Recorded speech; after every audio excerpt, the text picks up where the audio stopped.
Sir नमस्कार. नमस्ते. जय महाराष्ट्र. कोण बोलतंय? मी अझरुद्दीन मुल्ला बोलतोय, न्यूज कट्टा पत्रकार. नमस्ते सर, बोला ना. सर काही प्रश्न विचारायचे होते. अ, मी विचारू बोला ना शकतोय सर. का? हो, बोला ना सर, बोला. सूरजजी, सर्वप्रथम तुमची प्रकृती सध्या कशी आहे? प्रकृती सर माझी सध्या आहे, स्टेबल आहे मी सध्या. ओके.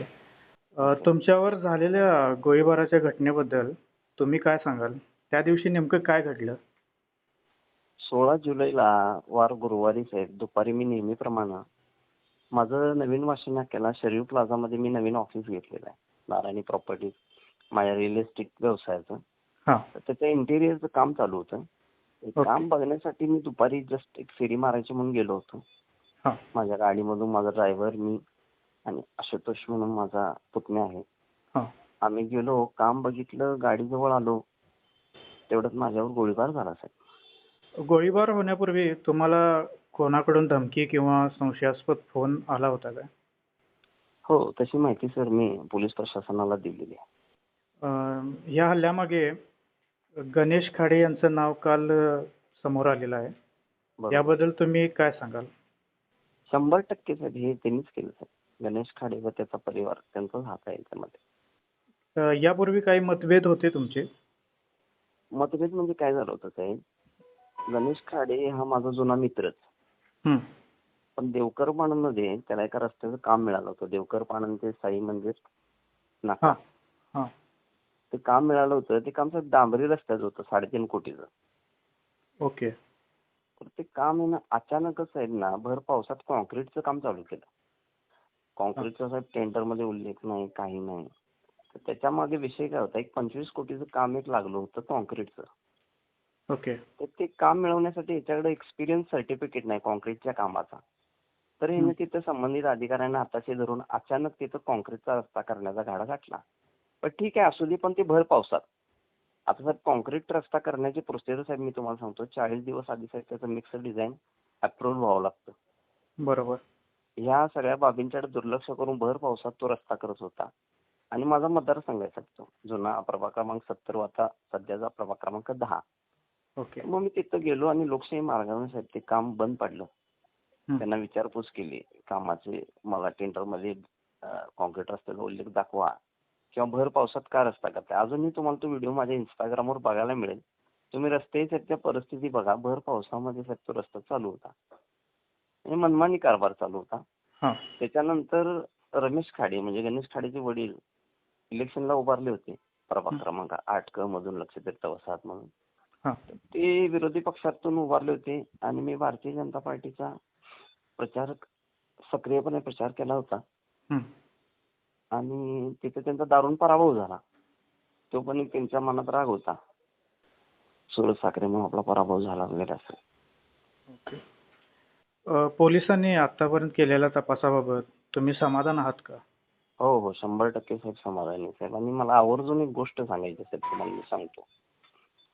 कोल्हापूर पोलीस मध्ये रील एक आपल्या वेगवेगळ्या न्यूज चॅनलच्या माध्यमातून मी एक रील एक बघत होतो की एका ठिकाणी सांगत होते की कोल्हापूर पोलीसच कोल्हापूरचे बादशाह आहेत. तर बादशाह तर आहेतच, पण माझ्यासाठी साहेब कोल्हापूर पोलीस देव आहेत तुम्हाला मी सांगतो. कारण मला इथं जखमी अवस्थेत आणल्यानंतर साहेब मी ज्यावेळी शुद्धीत आलो, मला डॉक्टरांनी सांगितलं की ज्या प्रकारे पोलिसांनी कोणतीही लांबड न लावता, प्रोसिजर न बघता पहिल्यांदा तातडीनं ऑपरेशनला प्राधान्य दिलं आणि सांगितलं की काय पण करून जीव नाही गेला पाहिजे, जीव वाचला पाहिजे. आणि अत्यंत गंभीर अवस्थेत असताना माझा साहेब जीव वाचवला. मी साहेब तुम्हाला सांगतो, आयुष्यभर कोल्हापूर पोलिसांचा ऋणी राहणार, आयुष्यभर साहेब, बरं. आयुष्यभर. म्हणजे कोण कोणासाठी करत नाही साहेब, एवढं लक्षात घ्या.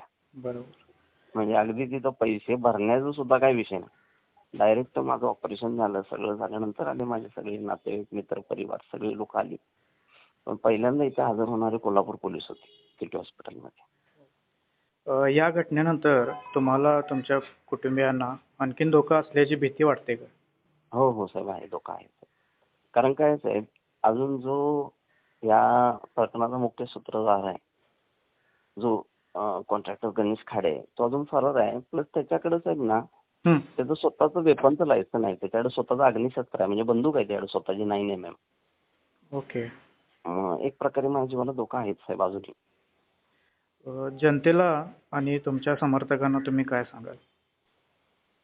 जनतेचं पहिल्यांदा मी आभार मानेन साहेब, की आजवर काय समाजामध्ये काम केलं असेल, कोणाचे आशीर्वाद असतील, काय असतील, त्याच्यामुळे माझा साहेब पुनर्जन्म झाला. दुसरे माझे मित्र परिवार असतील, भाऊ असतील, समर्थक असतील, या सगळ्यांना मला सांगायचं आहे की आपण सगळ्यांनी कायद्याच्या वाटेनं जायचं आहे. त्यांना जे करायचं होतं ते करू शकले नाही, तिथंच त्यांचा पराजय झालाय. मी जगलो इथंच त्यांचा साहेब पराजय झालेला. आणि माझा कोल्हापूर पोलिसांच्यावर 100% विश्वास आहे. माझ्या मित्रांनी, माझ्या भावांनी, माझ्या समर्थकांनी पण विश्वास ठेवावा की आपल्याला 100% न्याय मिळवून देणार. कुठल्याही प्रकारे आपल्याकडून कायदा तुटला नाही पाहिजे याची प्रत्येकानं काळजी घेतली पाहिजे. अ, काही माध्यमातून तुमच्या नावापुढे गुंड किंवा गुन्हेगार असं प्रत्येक ठिकाणी ऐकायला मिळतं. एकतर तुम्ही बीजेपीचे सध्या तुम्ही निकटवर्ती आहात. हो. आणि सामाजिक कामामध्ये अनेक दिवस झालं, तुम्ही अनेक वर्ष झालं तुम्ही आहात. मग हे काय समीकरण आहे नेमकं? नाही, हे मी तुम्हाला सांगतो काय झालं साहेब. समाज काम करत असताना साहेब सामाजिक कार्य ऍक्च्युली काटेरी मुकुट आहे साहेब. याच्यामध्ये अजून अनेक राजकीय साहेब केसेस साहेब दाखल झाल्या. आता माझ्यावर एक गुन्हा साहेब असा आहे की मी 2 पाट्या वाळू चोरल्या असा गुन्हा आहे. आता हा गुन्हा साहेब पटण्यासारखा आहे का? नाही.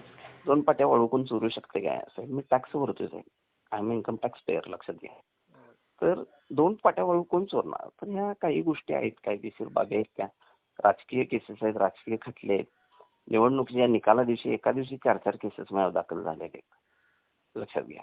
त्यामुळं बऱ्यापैकी 75% केसेस तर निर्दोष झालेले आहेत. पण ते काय होतंय, जी कोण बदनामी करणारे लोक आहेत ती हे चालू ठेवतात. एक त्यांचा प्रोपगंडा असतो की गुंड आहे, हे आहे, ते आहे. आता तुमच्या न्यूज चॅनलच्या माध्यमातून तुम्ही इतके दिवस काम करत असाल, तुम्हाला कधी माझी गुंडगिरी बघायला मिळाली का? नाही. हा सगळ्यात महत्वाचा विषय आहे. आपण समाजाला काहीतरी देणं लागतो या भावनेनं साहेब मी काम करत असतो आणि निस्वार्थ भावनेनं साहेब काम करत असतो. त्यामुळे काय या गोष्टीचा माझ्यावर काही लय काही असा फरक पडत नाही. कोण काय म्हणते किंवा काय. तुमची प्रकृती चांगली हो, सदृढ हो, याबद्दल तुम्हाला शुभेच्छा. आणि यापुढे तुम्ही सामाजिक राजकीय कार्यकर्ते म्हणून चांगल्या पद्धतीनं समाजात काम करावं हीच इच्छा. नक्की नक्की साहेब, नक्की साहेब. ओके. धन्यवाद साहेब. जय महाराष्ट्र साहेब.